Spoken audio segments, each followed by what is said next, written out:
इस कार्यक्रम के पुण्यार्चक हैं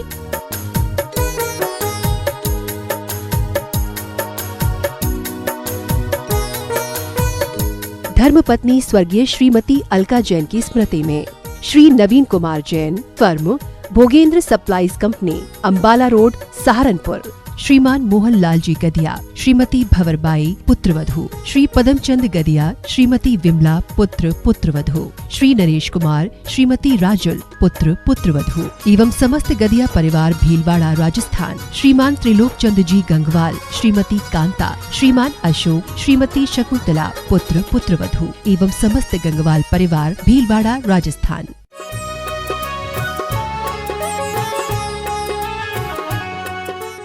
जय श्री ओम नमः सिद्धेभ्यः।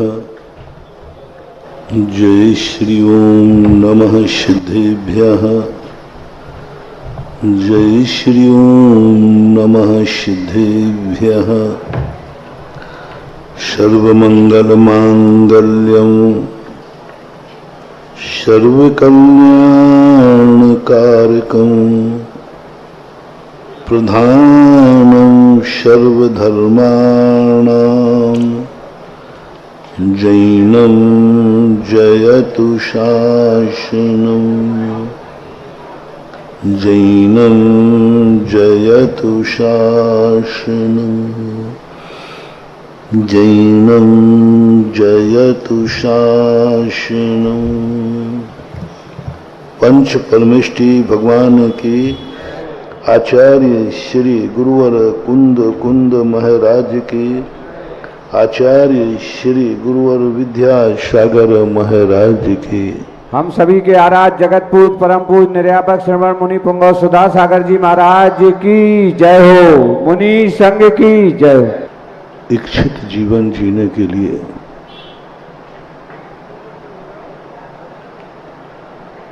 कुछ सूत्र जीवन के लिए दिए गए, क्योंकि हर व्यक्ति इस बात पर विचार नहीं कर पा रहा है कि मेरा जीवन, मैं अपने जीवन को ही अपने अनुकूल नहीं चला पा रहा हूं। जैसी जिंदगी जीना चाहता हूं वैसी नहीं जी पा रहा। जैसा सोचना चाहता हूं वैसा नहीं सोच पा रहा। जैसा देखना चाहता हूं वैसा नहीं देख पा रहा। जो सुनना चाहता हूं वो नहीं सुन पा रहा है। ये प्रश्न अपन ने पहले चर्चा के रूप में लिए थे कि आखिर ये जिंदगी कब तक कैसे चलेगी, और परसों घोषणा भी की थी कि इस पंचम काल में तुम यह सब नहीं कर पाओगे। तुम अपनी जिंदगी जैसी चाहते हो वैसा नहीं कर पाओगे। कुछ तो कुदरत ने तुम्हें अभिशाप दे डाला है, कुछ तुम्हारी किस्मत ने तुम्हारे लिए अभिशाप दे डाला है। अब विचार इतना ही करना है कि मेरी जिंदगी मेरे अनुसार ही नहीं जी पा रहा हूं, ये अभिशाप मुझे क्यों मिला। मैं बहुत अच्छा अमीर बनना चाहता हूं लेकिन नहीं बन पा रहा हूं, ये अभिशाप किसने दिया। मेरी जिंदगी को इतना छोटा किसने कर दिया। मैं पल पल पर दुखी हूं, एक एक पद पर परेशान हूं, परिवार से परेशान हूं, व्यापार से परेशान हूं, खुद अपने से परेशान हूं, बीमारी से परेशान हूं। यानी इस संसार में कोई सुखी नजर नहीं आ रहा है। मैंने 50 लोगों से पूछा, क्यों भाई, अभी तक कोई ये व्यक्ति नहीं मिला जिसने ये कहा हो महाराज मैं पूर्ण सुखी हूं, मुझे किसी बात की कमी नहीं है। अभी तक कोई व्यक्ति नहीं मिला। ऊपर से कह भी देगा, थोड़े दिन बाद फिर वो शांति धारा कराने आ जाएगा, बोले महाराज जी हमें शांति धारा करा। मैंने कि आप तो कह रहे थे मैं तो पूर्ण सुखी हूं, अब महाराज जी तो सब कहने की बात है। कुछ सोचो, विचार करो।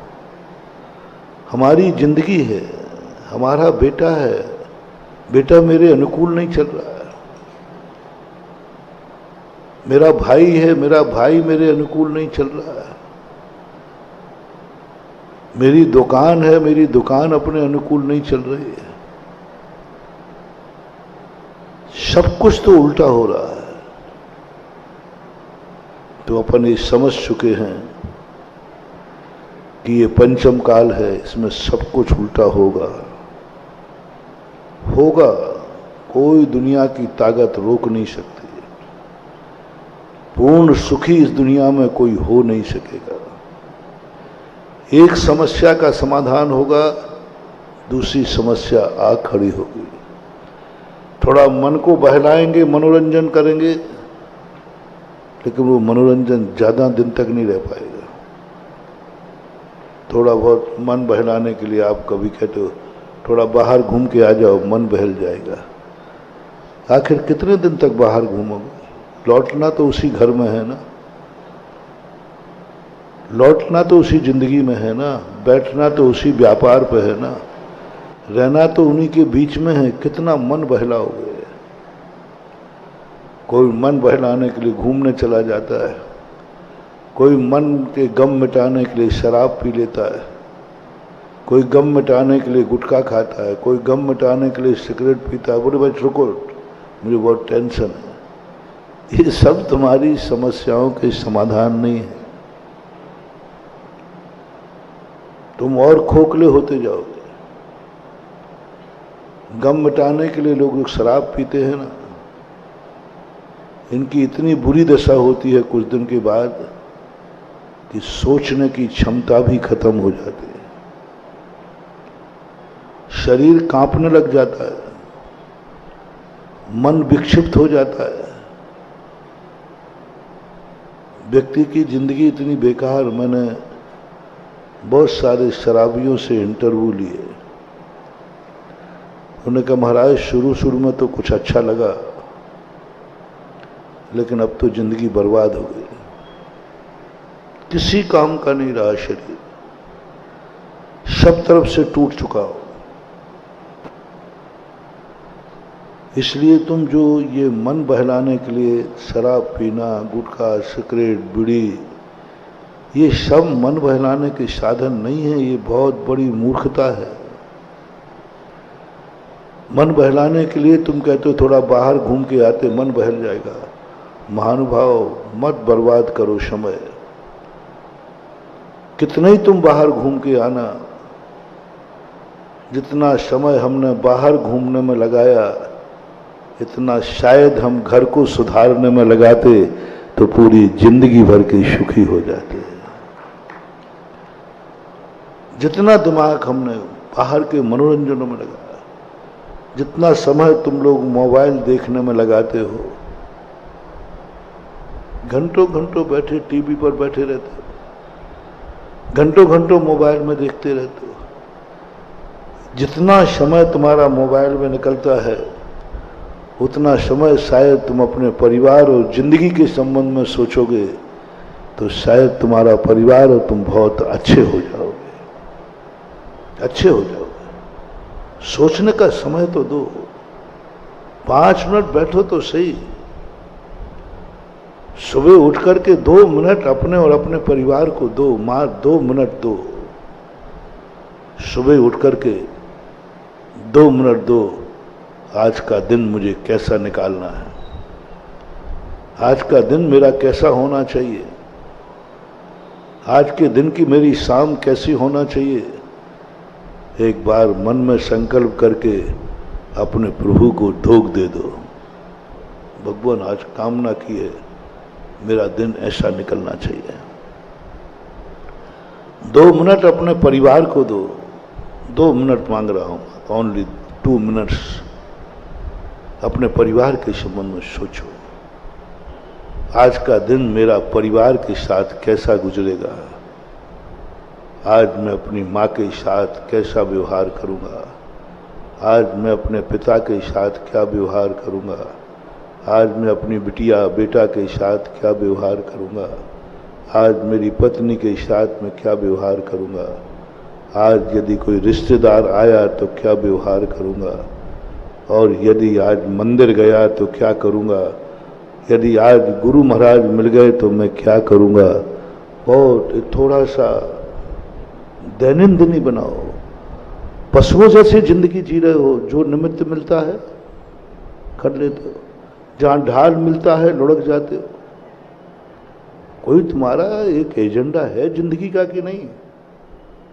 कोई दैनंदिनी है कि नहीं? बस उठे सुबह और दिन चालू हो जाए, क्या करोगे? बोले जो होता जाएगा। ये अच्छे लोगों की निशानी नहीं है। बाजार में जा रहे बोले क्या खरीदने जाओगे? बोले जो मिल जाएगा। ये अच्छे लोगों की निशानी नहीं है। स्टेशन पे पहुंचते पूछा कहाँ जा रहा है? बोले जो ट्रेन मिल जाएगी। ये लक्षण भगोड़ों का होता है, भगोड़ों का। भगेड़ा होते ना जो भागते हैं, उनसे पूछो कहाँ जा रहा है? बोले जो ट्रेन मिल जाए। तुम इंसान हो, आर्यपुत्र हो, भारतवासी हो, सज्जन हो, गुरु भक्त हो, भगवान भक्त हो। तुम्हारी जिंदगी की एक दैनंदिनी होना चाहिए, एक संकल्प होना चाहिए सुबह उठ करके आज का दिन मेरा इन दायरों में से गुजरेगा। उस दैनंदिनी को थोड़ा ध्यान रखो। महावीर स्वामी ने हम लोगों की एक दिनचर्या बांधी। हम लोग जहां कहीं जो कुछ भी नहीं करते, हमारा शेड्यूल सेट है। हम कभी टेंशन में नहीं आते। क्यों नहीं आते? हमारा शेड्यूल टेस्ट है, बिल्कुल सेट है। हमने सुबह उठते ही सेट कर लिया था कंप्यूटर में, आज मेरा दिन ऐसा गुजरेगा, आज मैं दिन में ये करूंगा। बिल्कुल शेड्यूल सेट करके दिया। हम साधु थे, कुछ भी करें। हम साधु हैं, कहीं भी कुछ भी करते रहें, क्योंकि हम तो समर्थ हैं, साधु हैं। नहीं, हम साधु हैं, पशु नहीं हैं। हम साधु हैं, राक्षस नहीं हैं। राक्षस और पशुओं मूर्खों की जिंदगी का कोई प्रोस्पेक्टस नहीं होता। जो जितना महान सज्जन होगा ना, और शुरुआत करो आप अपनी जिंदगी से कि मेरी जिंदगी का एक शेड्यूल बनाओ, एक लिखो एक दिन बैठ करके डायरी कि मेरी जिंदगी में क्या क्या होगा। हम लोग लिखते हैं, हमारी जिंदगी बंधी हुई है कि सुबह उठना है, ब्रह्म मुहूर्त में सूर्य उदय के 3 घंटे पहले उठना है। 4 बजे 3 के बीच में उठना है। नियम है, नियम है, नियम है कि हम इतने बजे उठेंगे। सज्जन पुरुष जो होते हैं उनको सूर्य कभी सोता हुआ नहीं देख पाता। सूर्य एक बहुत बड़ा शगुन है। प्रातः काल का समय एक बहुत बड़ा शगुन है। यूं मत मानो कि सूर्य निकलता है और डूब जाता है। एक बहुत बड़ा एनर्जी लेवल है महानुभाव, बहुत बड़ी एनर्जी, बहुत बड़ी ताकत। जब सूर्य निकलता है पूरी एनर्जी से भरा हुआ रहता है, पूरी ताकत से भरा हुआ रहता है। किमिक्षिक वरदान देता है, किमिक्षिक शक्तियां देता है। मेहमान आता है तुम्हारी जिंदगी में, कोई घर में, सवाल ये नहीं कि मेहमान आया है, सवाल ये है कि मेहमान की स्वागत की तैयारी तुमने कितनी की है। सवाल ये नहीं कि मेहमान आया है, सवाल ये नहीं कि मेहमान को तुमने भोजन कराया है, सवाल ये नहीं है कि मेहमान तुम्हारा कौन है, सवाल ये है कि उस मेहमान के आने की तुमने तैयारी क्या की है, क्या तैयारी की है, कितना समय बर्बाद किया उसकी तैयारी में। उस तैयारी से अंदाजा लगाया जाता है कि तुम मेहमान को कितना चाहते हो और मेहमान तुम्हें क्या दे के जाएगा। मेहमान बहुत बड़ा शगुन होता है। घर में यदि वो आया है और ये कह के चला गया, बहुत अच्छा, धन्यवाद, मैं आपका बहुत आभारी हूँ, जाओ, शगुन हो गया। और मेहमान यदि असंतुष्ट होकर गया तो समझ लेना अभिशाप हो गया। कोई भी वस्तु आए, अभी मैं प्रातः काल की बात कर रहा हूं, सुबह सूर्य आता है, तुमने कितने समय पहले से तैयारी की है उसके स्वागत की। आर्यपुत्रों के लिए कहा गया है कम से कम सूर्य उदय के 2 घंटे पहले से सूर्य को वेलकम करने की तैयारी करो, तैयारी करो, प्रभु को मनाओ, ध्यान करो। आर्यपुत्र को कभी भी कोई व्यक्ति सूर्य कभी सोते हुए नहीं देख सकता, खासतौर से उगता हुआ सूर्य। मैंने एक बार कहीं सुनाया था कि हनुमान जी जब लंका जाने लगे विदेही का पता करने के लिए, तब पूछा हनुमान जी ने कि प्रभु ये बताओ, हम आकाश मार्ग से जाएंगे, हर देश और हर नगर में बार बार उतरेंगे तो समय बहुत खराब होगा। कुछ एक ऐसी निशानी बताओ जिसे देख करके हम पता कर सकें, देख करके हम जान सकें कि यह लंका है, यह लंका है। तो श्री राम ने 2 बातें कही, जहां के लोग सूर्य उदय के पहले उठ जाएं, वहां तक भारत की सीमा है, अयोध्या की सीमा है। क्या पहचान, गजब, क्या पहचान बनाई कि जहां सूर्य उदय के पहले लोग उठ करके सो जाएं, भजन कर रहे हो, भक्ति कर रहे हो, समझ लेना वहां तक भारत की सीमा है। फिर लंका की, और जहां सूर्य उदय के बाद भी ब्रह्म मुहूर्त में लोग सो रहे हो, समझ लेना वही राक्षसों की नगरी है, वही लंका है। हनुमान जी चले गए, देखते गए, रात्रि में निकले थे वो, और रात्रि के जैसे सुबेरा होता गया वो देखते गए, सब जाग रहे, सब जाग रहे। आकाश में घूमते हुए जैसे ही समुद्र पार किया, लंका में सब लोग सो रहे थे, पिए बैठे थे, रात भर पीते रहे। राक्षसों की शक्ति रात्रि में बढ़ जाती है, पापियों की शक्ति रात्रि में बढ़ जाती है। ये और कुदरत का एक करिश्मा है। दिन में साधुओं की, सज्जन पुरुषों की शक्ति बढ़ती है, और रात्रि में पापियों की, राक्षसों की शक्ति बढ़ती है, बहुत शक्ति बढ़ती है। जितने पापी देखो सब रात में निकलते हैं, जंगली जानवर जितने हिंसक होते हैं रात में निकलते हैं, दिन में नहीं निकलते, क्योंकि उनकी शक्ति रात में बढ़ती है, रात उनका सपोर्ट करती है। तो राक्षस लोग रात भर जागते हैं, कुत्ते रात भर जागते हैं, सुबह सोते मिलेंगे। कुत्तों को देखना, कुत्ते रात भर जागते, भौं भौं भौं करते रहते हैं, और सुबह जाके देखना, तुम तो नहीं देखते हो, हम बाहर जाते हैं शुद्धि को, लस्त पड़े हुए दिखते हैं कुत्ते। तो रात भर जागना, सुबह लस्त पड़ के सो जाना, ये कुत्तों की निशानी है, ये राक्षसों की निशानी है,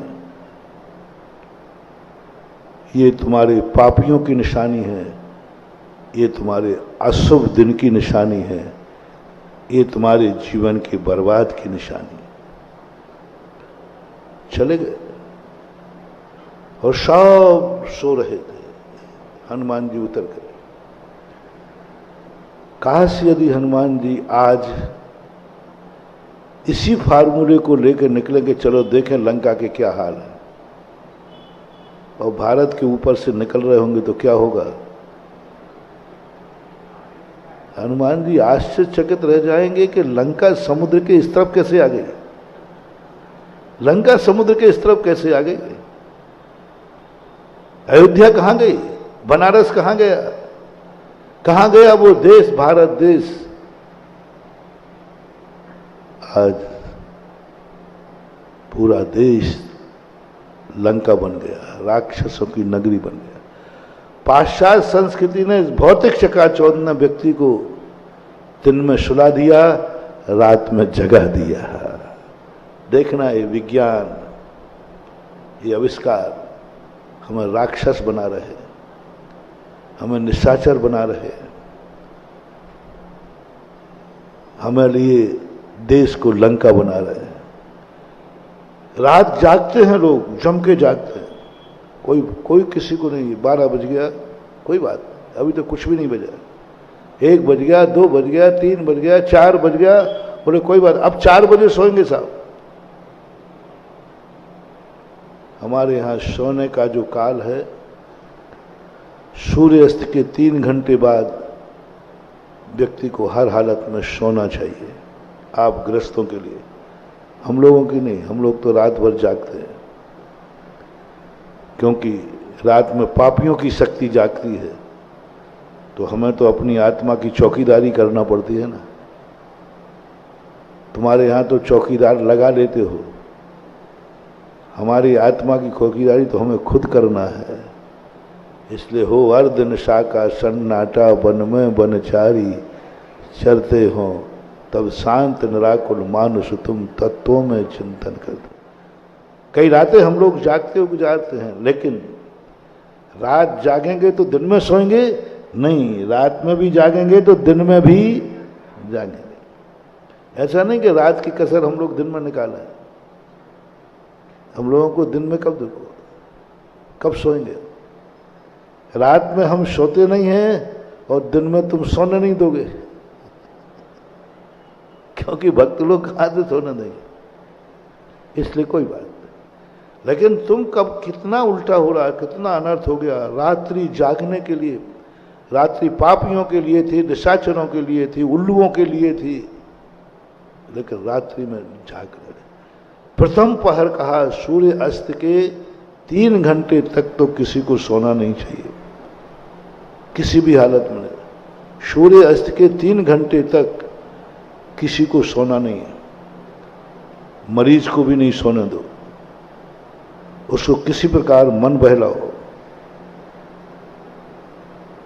हम लोग जब बहुत शुरू में थे, जब शुरू में इस मार्ग में प्रवेश ही हुआ था, 20-22 साल की उम्र रही होगी, और शुरुआत थी सन 1900 लगभग 80 की घटना। अब हम लोगों के पास ज़्यादा उस समय ध्यान, शुरुआत थी, तो अब लोग शाम को सामयिक में क्या करें, लाइट जलाते नहीं। हमारे पूज्य गुरुदेव कभी भी रात्रि में कमरे में लाइट नहीं जलाते। हम लोगों ने कभी जिंदगी में आज तक रात्रि में पढ़ा नहीं, रात्रि में कभी हमारे कमरे कभी भी लाइट होती नहीं, अंधेरा होता है, कोई लाइट दे, और ना लाइट में पढ़ते, कुछ भी नहीं करते, और कमरे में चलना फिरना तो होता ही नहीं, बस एक स्थान पर सूर्य अस्त होने के बाद बैठ जाते हैं, सुबह होते ही उठते हैं, रात में कहीं जाना नहीं, उठना नहीं, पढ़ना नहीं, लिखना नहीं, कुछ नहीं करना। अब इतनी लंबी रात कैसे गुजारें, इतनी लंबी रातें कैसे गुजारें।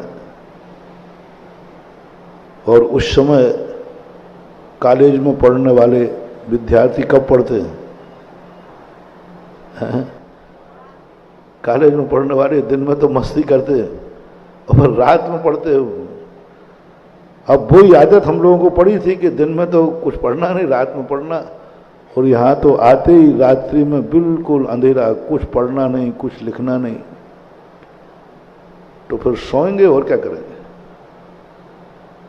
फिर तो एक ही बात है कि सोना है। सामयिक करना है तो 48 मिनट की सामयिक है, फिर क्या करें?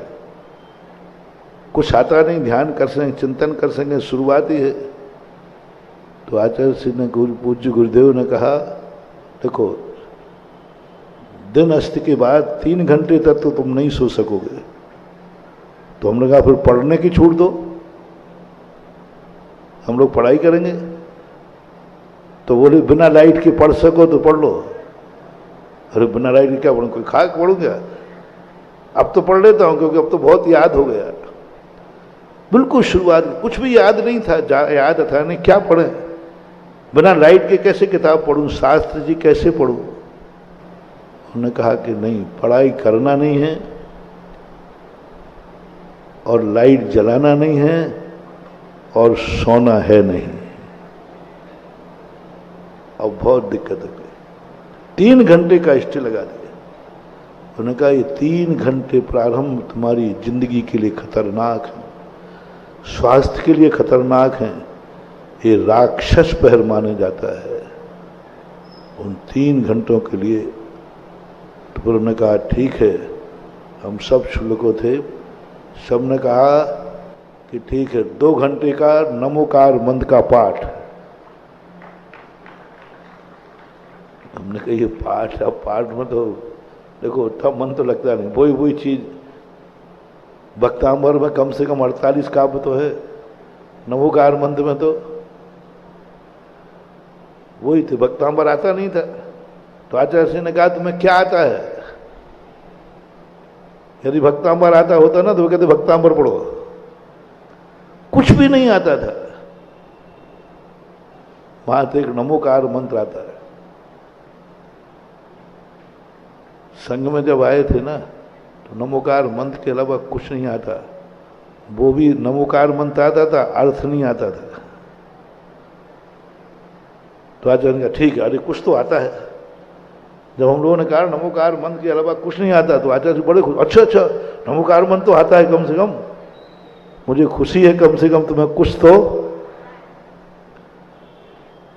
मैंने कहा नमोकार मंत्र तो सबको आता, पर ठीक है 2 घंटे तक नमोकार मंत्र का पाठ करो और जोर जोर से पढ़ो, मैं सुनूंगा। अब मन में पढ़ना हो तो धीरे से कौन सुन रहा है? क्या कह दिया उन्होंने? एक साथ ही बैठते थे पूरा संघ। आचार्य सामने हम लोग एक ही मंदिर में पूरा संघ थे, ही छोटे 10 लोग 12 लोग ही थे, कोई ज्यादा संघ था ही नहीं। आचार्य ध्यान में बैठे रहते, उनके पास तो भंडार था। हम लोग नमोकार मंत्र का पाठ करते थे बारी बारी से, जैसे आप लोग 2 लोग पढ़ते ना, नमो अरिहंताणम नमो सिद्धाणम, तो दूसरा गढ़ नमो आयरियाणम नमो वज्रायाण, पढ़ते रहे।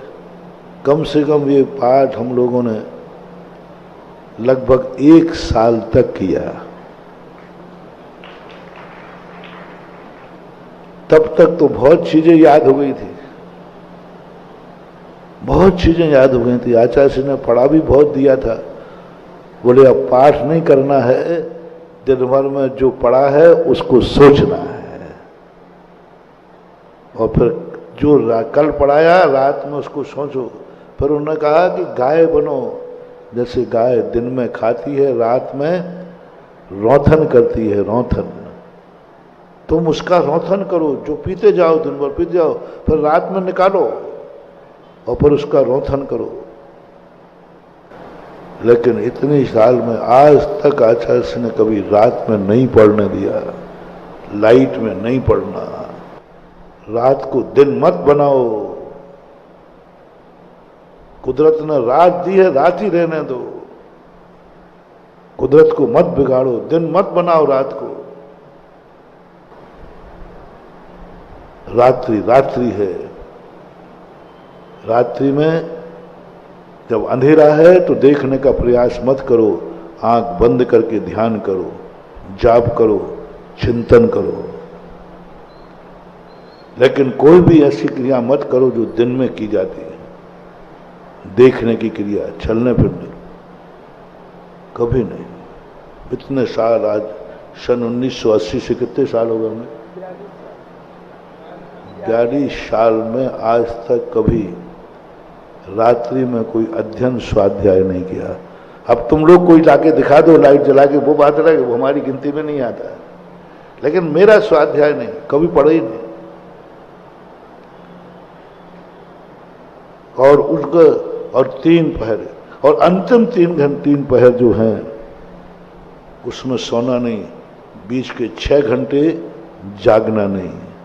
शुरुआत में, अब तो जाग सकते, बीच के 6 घंटे आपको सोने को हैं, उसमें गृहस्थ को तो खास अच्छी तरह निद्रा लेना चाहिए। अधिकतम यदि लेना है तो 8 घंटे। 8 घंटे से ज्यादा सोओगे, मिनिमम 6 घंटे, हाईएस्ट 8 घंटे। इससे ज्यादा सोओगे तुम्हारे जीवन में अपशगुन होगा, तुम्हारे जीवन में सब कुछ होगा लेकिन शांति नहीं होगी। तुम्हारे जीवन में सब कुछ होगा लेकिन तुम्हारा टेंशन खत्म नहीं होगा, क्योंकि तुम 8 घंटे से ज्यादा सोते हो। और 6 घंटे से कम सोओगे तो तुम ग्रस्त हो, गर्मी चढ़ेगी। कम से कम 6 घंटे और 8 घंटे के बीच की आपका निद्रा का समय है। आर्य पुत्रों का समय, सोने का समय निश्चित है। जब चाहे जहां चाहे नहीं सो जाना। थकान से झपकी आ जाना अलग चीज है, और प्लानिंग से सोना अलग है। थकान से झपकी आ सकती है, लेकिन प्री प्लानिंग करके सोना वो तुम्हारे लिए आवश्यक हो। और आज यदि हनुमान जी निकल जाएं ऊपर आकाश से तो कहेंगे ये क्या हो गया, लंका इतनी बड़ी हो गई, लंका इतनी बड़ी हो गई। अभी तो कैलाश पर्वत तो दिख रही है, कैलाश पर्वत के बाद तो बहुत दूर लंका थी। इतने दूर लंका थी, ये तो बिल्कुल कैलाश पर्वत के पास में लंका आ गई। यहां तो सब सूर्य उदय के बाद सो रहे, रात में जाग रहे हैं, तो बोलो क्या होगा। और हनुमान जी ने कहा आज लंका को जलाना है, तो कहां आग लगाएंगे? ललितपुर में, है ना। इसलिए कहा गया घर घर लंका घर घर रावण, इतने राम कहां से लाऊं। घर घर कंसा घर घर मथुरा, इतने श्याम कहां से। एक समझ नहीं पा रहे हैं लोग, पाश्चात्य संस्कृति में बह रहे हैं। हमारा जो शगुन था प्रातःकाल, तैयारी थी हमारी, सूर्य उदय के पहले की तैयारी, शगुन मन को पवित्र कर रहा है। भगवान का नाम लेकर, ध्यान करके, भक्ति करके व्यक्ति शुद्ध होकर तैयार हो रहा है। सूर्य उदय के पहले ही आर्यपुत्र स्नान कर लेते और स्नान करके तैयार रहते भक्ति पूजन सब करने के लिए। ये शगुन था, क्योंकि सूर्य उस समय हमें बहुत एनर्जी देता है, बहुत सौगात देता है। उगते हुए सूर्य को अपनी आंखों से देखना, उगते हुए सूर्य के शब्द में अपने जीवन में करना, प्रातःकाल अनेक बीमारियां से आप निजात पा सकते हैं। उगते हुए सूर्य को देखो, उगते हुए सूर्य को वेलकम करो। उगते हुए सूर्य के पहले अपने मन को, अपने शरीर को, अपने वचन को पवित्र रखो। इसलिए कई लोग पहले स्नान करते हैं सूर्य उदय के पहले, जिससे काया पवित्र रहे। सूर्य को वचन से मुंह में भजन आदि बोलते, जिससे वचन पवित्र रहे। मन में अच्छा चिंतन करते, पवित्र मन, पवित्र वचन, पवित्र काया से उगते हुए सूर्य का वेलकम करो, उगते हुए सूर्य को देखो, आंखों से देखो। पर ये धीरे धीरे परंपराएं खत्म हो गई। प्रातःकाल ही हमारा बिगड़ जाता है। प्रातःकाल ही उठते ही हम निद्रा में रहते हैं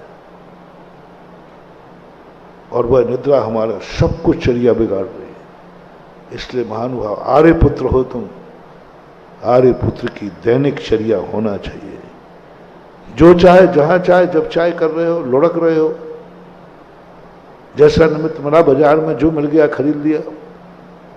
उठने के पहले संकल्प करो, आज मैं क्या खाऊंगा। जो खाना मिल जाएगा खा लूंगा, नहीं, नियम लेके जाओ। महावीर स्वामी ने अपने फॉलोवर को सबसे पहले कहा, भोजन की थाली में जो आओगे वो नहीं खाना है, तुम नियम लेके जाओगे, आज यही खाऊंगा, इसके अलावा त्याग है। वो चीज नहीं मिली तो अच्छी बात है। खाने के बाद नहीं, जितना मिलेगा खाऊंगा। खाने के पहले निर्णय करो कितना खाओगे।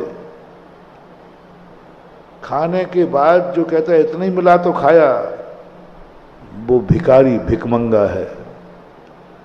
और खाने के पहले नियम लिया कि मैं इतना ही खाऊंगा, उसका नाम तपस्वी है, उपवास है, उदोदर है। खाने के पहले कहा आज मैं 2 आइटम खाऊंगा, और खाने के बाद 2 ही आइटम मिले सो खाए, क्योंकि तीसरा आइटम था ही नहीं। अब उस जीव ने खाए तो 2 आइटम है, क्योंकि 2 ही थे। लेकिन उसका जो बिल बनेगा, संसार में जितने आइटम बने हैं उन सब आइटम के खाने का बिल उसका बनेगा। विश्व में लाइव में बैठे सुन रहे हैं, जो जहां बैठकर लाइव पे सुन रहा है इस समय, उन सब से मेरा कहना है, आज का होमवर्क है, आप क्या करना चाहते हैं उसका नाम घोषित कीजिए। जो चाहे, ये नहीं, किसी का नियम नहीं है तो आज नियम लें। क्या करना है मैं ये नहीं बोल रहा हूं, बस असीम मत करो। जो करना है उसका टाइटल फेस करो, उसको निश्चित करो। क्या करना चाहते हो तुम, क्या करना चाहते हो तुम, बस उसका टाइटल फेस करो, नाम लो उसका और घोषणा करो, यह करूंगा, इसके अलावा कुछ नहीं करूंगा। अन्यथा बहुत खतरा है, बहुत खतरा है। तुम्हें जो करना है, मैं कोई आज आपको बाध्य नहीं कर रहा हूं, उसका स्थान निश्चित करो। यह कार्य मैं यहां करूंगा। आपको जो मर्जी पड़े तो करो, मुझे कोई इंटरफियर नहीं, बस उसका क्षेत्र बना दो। संसार का सबसे बड़ा पापी वो है जिसका कोई कहां क्या करेगा, महाराज जो मन में जहां आएगा मैं करूंगा। महानुभाव, बहुत बड़ी गलती कर रहे हैं आप। आज मेरा प्रश्न बहुत सरल है और बहुत कठिन है। मैं ये कुछ भी नहीं कह रहा हूं तुम्हें कहां क्या करना, तुम्हें जो करना हो बस नियम बना दे शरण में, यह कार्य मैं यहां करूंगा। वास्तु की एक बहुत बड़ा पैथी है। वास्तु सबसे और कुछ नहीं सिखाता। वास्तु ये सिखाता है, तुम्हारा मकान है, बस वास्तु कुछ नहीं, तुम्हें जो करना है करो। कहाँ क्या करना है वो वास्तु बताएगा। तुम जहाँ कहीं लेट बात नहीं बना सकते, वास्तु ने स्थान निश्चित किया, यहाँ बना ली। जहाँ कहीं बेडरूम नहीं बना सकते, वास्तु ने निश्चित किया। जहाँ कहीं भोजन नहीं कर सकते, जहाँ कहीं जूते चप्पल नहीं उतार सकते, जहाँ कहीं स्नान नहीं कर सकते, उसने हर चीज को एक कहा, ये कार्य इतने प्लाट में, ये कार्य तुम यहाँ करना, तुम्हारे लिए उस कार्य में कभी विघ्न नहीं आएगा, उस कार्य में तुम्हारी सिद्धि होगी, वो कार्य तुम्हें पचेगा। भोजन को उन्होंने स्थान दिया, यहाँ बैठ के भोजन करोगे, भोजन तुम्हें निरोगता देगा, भोजन तुम्हें टॉनिक देगा, शक्ति देगा। छोटा सा भोजन, थोड़ा भोजन भी तुम्हें तृप्ति देगा, थोड़ा भोजन भी तुम्हें ताकत देगा। उस स्थान पर बैठ के करोगे तो। उन्होंने पॉइंट निश्चित किया, 32 भाग दिए उन्होंने वास्तु से एक मकान के। 32 भागों में उन्होंने 2 भागों पर भोजन करने को कहा। इन 2 भागों पर बैठ के भोजन करना, उसका बहुत बड़ा प्रभाव पड़ता है, बहुत बड़ा प्रभाव पड़ता है। तुम तो जहां कहीं पूरे घर को जूठा कर दिया। कहां तुम्हें लक्ष्मी की सिद्धि होगी, कहां तुम्हारी शांति होगी? तुम तो बेडरूम में भोजन ले गए, तुम तो कहां कहां भोजन है, पूरे घर में। ये कुत्ते का जीवन होता है। पूरे घर में भोजन कर रहे हो तुम, भोजन का स्थान निश्चित करो। इसी स्थान पर भोजन करूंगा, अन्य स्थान पर भोजन का त्याग है। घर में देवता वास करेंगे महानुभाव, उस घर में भरी धन कम रहेगा, लेकिन शांति का झरना झरेगा, सुकून मिलेगा। घर में भाईचारा होगा, घर में साम्राज्य होगा। पैसा हो या नहीं हो, घर में इतना आनंद आएगा, इतना प्रेम होगा, क्योंकि उस घर में भोजन एक स्थान पर किया जाता है, हर कार्य हर स्थान पर नहीं किया जाता। क्षेत्र का आप बहुत बड़ा ध्यान रखो महानुभाव। एक बार एक व्यक्ति ने मेरे से कुतर्क किया, बोले महाराज पूजा करने के लिए, भगवान का नाम लेने के लिए मंदिर जाना जरूरी है क्या? भगवान का नाम कहीं भी बैठ के ले लेंगे, कहीं भी बैठकर जाप कर लेंगे और कहीं भी बैठ के पूजा कर लेंगे, मंदिर ही क्यों? मैंने भाई मंदिर जाने में अच्छा रहता है, पवित्र। बड़े महाराज ये सब आपकी कहने की बात है, हम लोग आधुनिक लोग नहीं मानते, कहीं भी बैठ करो। तो फिर मैंने कहा कि ये मानने वाला नहीं है, कुतर्क करते ही है। मैंने कहा आपके यहाँ मकान है कि नहीं? बोले है। मैंने मकान में कहा क्या? बोले महाराज जी हमारा अच्छा मकान है, बहुत बढ़िया, सब व्यवस्थित है, किचन अलग है, डाइनिंग अलग है, ड्राइंग रूम अलग है, सब कुछ अलग है, शौचालय अलग है। मैंने कि कोई भी कार्य कहीं करो ना, शौचालय में भोजन करो, भोजनालय में शौचालय करो, क्या फर्क पड़ता है? कहीं भी कर लो ना, क्या फर्क पड़ता है? मुझे पता नहीं, आप लोग बताएं। यदि शौचालय में लैट्रिन की सीट पर बैठा हुआ व्यक्ति भोजन करेगा तो पेट भरेगा कि नहीं? तुमने करके देखा है क्या? पेट तो भरेगा। और यदि रसोई घर में यदि कोई पोटी करे तो पोटी होगी कि नहीं? होगी। तो फिर ये अलग अलग स्थान क्यों बनाए? कहीं भी कुछ भी करो। बोले महाराज ये गंदे लोगों के काम है, कहीं भी कुछ भी करो। मैंने कहा ये भी गंदे लोगों के काम है, जहां कहीं धर्ममाला फेरो। वो कह तो गया, मैंने कहीं भी कुछ भी करो, कहीं भी कुछ भी रखो। बोले महाराज ये गंदे लोगों का काम है, अच्छे लोगों के घर ऐसे नहीं होते, अच्छे लोगों के घर ऐसे नहीं, अच्छे लोगों के घर में सब चीज बिल्कुल सेटेड होती है, व्यवस्थित होती है। मैंने कि धर्म भी अच्छे लोगों का काम है, ये धर्म भी कहीं नहीं होता, ये भी सेटेड है, मंदिर में मंदिर होता है, व्यापार में वो तुरंत जगह, अरे मेरा थप्पड़ मेरी पे पड़ गया। बोले महाराज जी आज से मैं नियम लेता हूं, प्रतिदिन मंदिर में जाके भक्तांबर पढ़ूंगा। अब पता चल गया ये अच्छे लोगों का काम है। महानुभाव आप एक पढ़े लिखे लोग हो, आज का आधुनिक युग है, हर कार्य को व्यवस्थित करो। जहां चाय खा रहे हो, जूते चप्पल जहां तक पूरे घर में ले जा रहे हो, उसका स्थान निश्चित करो। सभ्य लोग हो, पढ़े लिखे लोग हो, पूरे घर में जूते चप्पल पहुंच गया, रसोई में पहुंच गया, सब में पहुंच गया।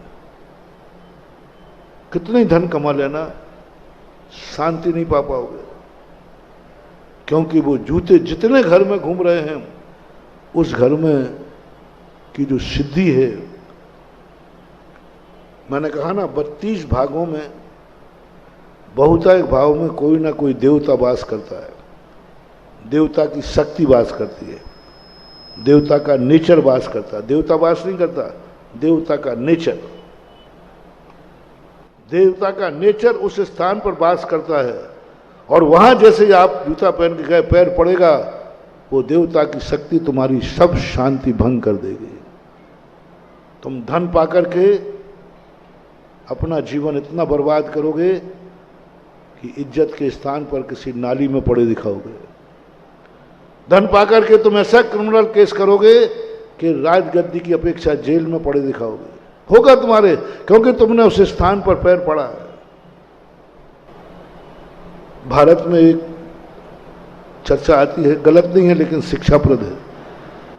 कई लोग कहते हैं अरे महाराज ये बच्चे को, इस महिला को जब से ऊपरी बाधा हो गई, फिर वो गुनिया बताते हैं अरे इसने फलाने स्थान पर पेड़ के नीचे पैर रख दिया था, वहां उसने लघु शंका कर दी थी, वहां उसने ऐसा किया था, तब से ऊपरी बाधा हो गई। ये ऊपरी बाधा नहीं है महानुभाव, इसको मैंने खोजा। ये ऊपरी बाधा नहीं, ये तो ओझा तांत्रिक लोग बताते हैं।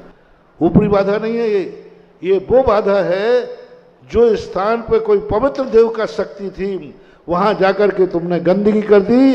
अब उस एनर्जी ने आपकी जिंदगी बर्बाद कर दी। ऊपरी बाधा कुछ नहीं, क्योंकि वो एनर्जिस्ट चेंज था, वो किसी देव स्थान था, देव नहीं था, देव का नेचर था। आपको कुछ, आपके घर में भी 32 स्थानों पर अलग अलग नेचर है, और आपने वहां जूते का प्रयोग कर लिया, पहन के चले गए, आपके घर में उसकी इतनी नकारात्मक एनर्जी होगी कि तुम समझ नहीं पाओगे कि हमारा मन इतना संतुष्ट क्यों है।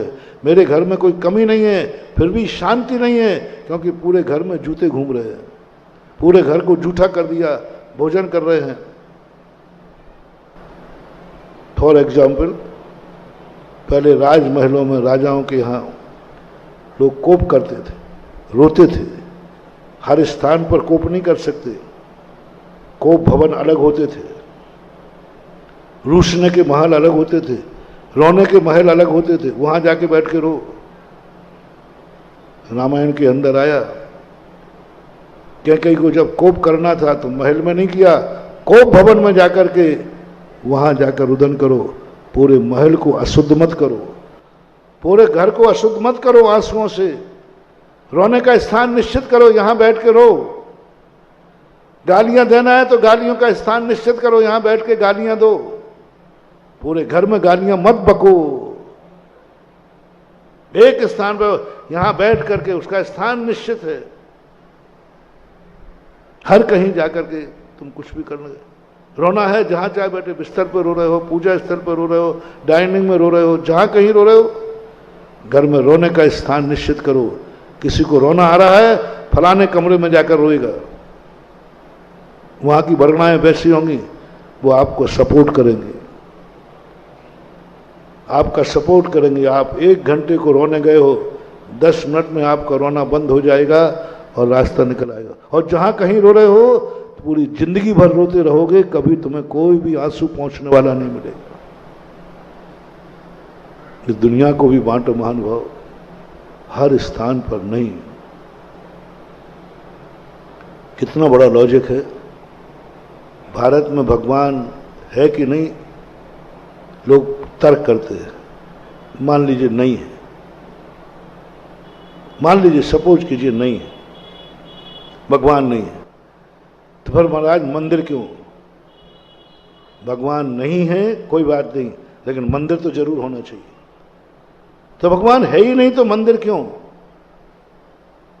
नहीं, दुनिया का मंदिर, पूरे नगर के अंदर तुम्हें एक निर्णय करना है, पूरे नगर में मैं व्यापार करूंगा, सांची झूठी बोलूंगा, पाप करूंगा, बुरे भाव करूंगा, और करो नियम कि मैं नगर के इतने 100 बाई 100 के प्लाट में कभी गलत कार्य नहीं करूंगा।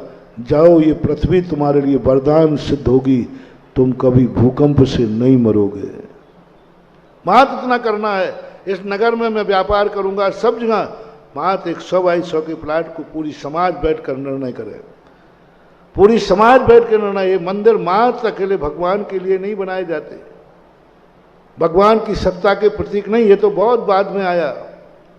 पहले आया कि जिस पृथ्वी को तुम रहते हो, इससे एनर्जी प्राप्त करो, और पूरी समाज बैठकर निर्णय करो, इस कॉलोनी में हम सब मकान बनाएंगे, उसमें एक प्लाट को हम पवित्र घोषित करते हैं, यहाँ मंदिर बनेगा, यहाँ कोई व्यक्ति पाप नहीं करेगा, जो भी आएगा वो यहाँ धर्म करो। जो आपका संकल्प है पूरी समाज, ये मंदिर बहुत बड़ा भौतिक साइंस से महान हुआ, मंदिरों को लोगों ने धर्म की संज्ञा दे दी। ये मंदिर बहुत बड़ी साइंस है, विज्ञान है। पूरे नगर ने मिलकर निश्चित किया इतने स्थान पर हम वह कार्य नहीं करेंगे जो संसार में करते हैं।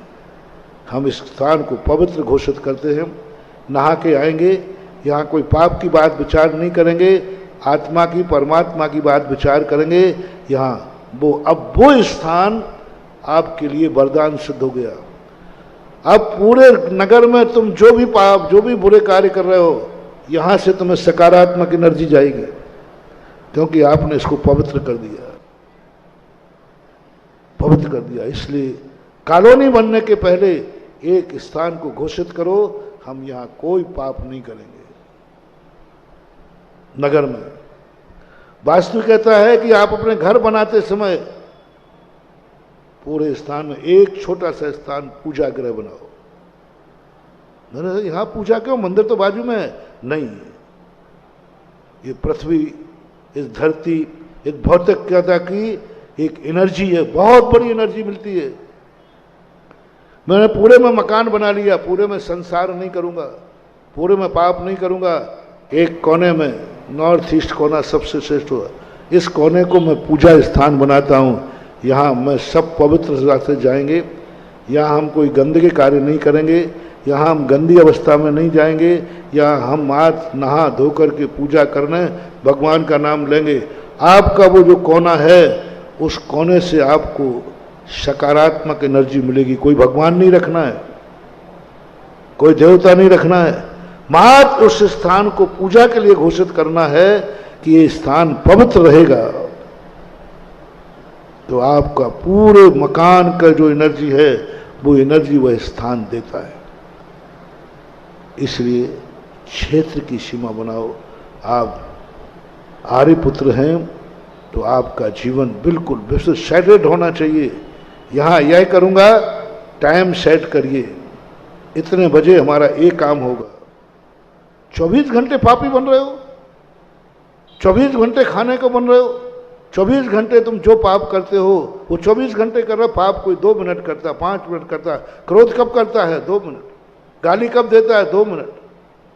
जितने पाप करता है व्यक्ति 2, 5, 10, 15 मिनट, घंटे भर करेगा, लेकिन खाते में लिखा रहेगा तुमने 24 घंटे पाप किए हैं। साहब 24 घंटे कोई पाप करता है क्या? बोले किए। बोले क्यों? बोले नियम नहीं था। तुम जो कुछ भी करते हो उसका काल सेट करो। तुम 24 घंटे खाते हो, दिन में रात में। बोले साहब 24 घंटे कोई खाता है क्या? यदि खाता होता तो सोता कब, व्यापार कब करता? बोले तुमने 24 घंटे खाया है, ये पाप तुम्हारे खाते मिलेगा, क्योंकि तुम्हारा कोई समय नहीं था। इसलिए जो कुछ भी तुम करते हो उसका काल फिक्स कर दो। भोजन करते हो, मैं इतने बज के इतने मिनट के बीच में भोजन करूंगा, 1 घंटा निश्चित कर दो। समथिंग इतने बजे से इतने बीच में हम चाय पिएंगे, इतने बजे से इतने बीच में हम भोजन करेंगे। शेष समय पर नहीं, बहुत बड़े पाप से बच जाओगे। शेष पूरा काल आपका जूठा नहीं माना जाएगा। आप उस काल को इतना रिस्पेक्ट दे रहे हो, ये काल तुम्हारे जीवन में वरदान सिद्ध हो जाएगा। समय आपका हो गया, बाकी मैं बताता विस्तार से शास्त्रों से। जिन्होंने ये काल की मर्यादा बानी है, उन्होंने क्या क्या चमत्कार पाए। जिन्होंने क्षेत्र की मर्यादा बानी है, बहुत चमत्कार। आज इतना ही, अपना पूर्ण विषय चल रहा है। हमारी जिंदगी हमारी इच्छा के अनुसार क्यों नहीं चल पा रही है? हम जो चाहते हैं वो क्यों नहीं हो रहा है? हम अमीर बनना चाहते हैं, अमीर क्यों नहीं बन रहे हैं? हम घर अच्छा चाहते हैं, घर अच्छा क्यों नहीं बन पा रहा है? हम जैसा होना चाहते वैसा क्यों नहीं हो पा रहा है? इसके मूल कारण क्या है? इन कारणों के ऊपर अपन विचार कर रहे हैं 2-3 दिन से। आगे फिर जैसा ध्यान आएगा अपन चर्चा करेंगे। महावीर भगवान की। इस कार्यक्रम के पुण्यार्चक थे